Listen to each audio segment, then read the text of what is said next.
Kim Jong লুকায়া লুকায়া ইরানকে যে পারমাণবিক বোমা দেয় নাই এটা নিশ্চয় দেখি। পারমাণবিক বোমা তো আপনি দেখছেন নাকি? আমি তো দেখি নাই। এটা কি ব্রিফকেসে করে নেওয়া যায় কিনা আমি তো জানি না। এটা কি অলরেডি ইরানের আছে কিনা এটা তো আমরা জানি না। ইরানের উপরে যে গত বছর অপারেশন মিডনাইট হ্যামার এবং এই বছরের যে এপিক ফিউরি, দুইটা অপারেশন তো চলতেছে, মূল কারণ তো একটাই, সেটা হচ্ছে যে তার পারমাণবিক সক্ষমতা যেটা আছে এটা ধ্বংস করতে যাচ্ছে।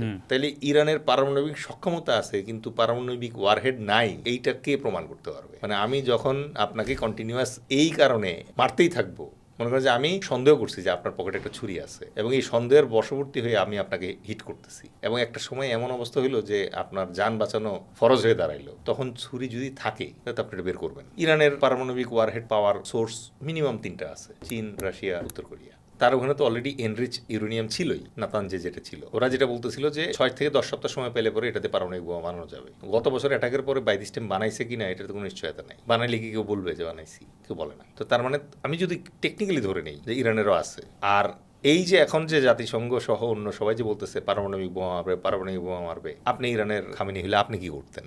আপনি এখন জান প্রাণ দিয়ে মনে করেন যে বোমা বানায় ফেলতেন।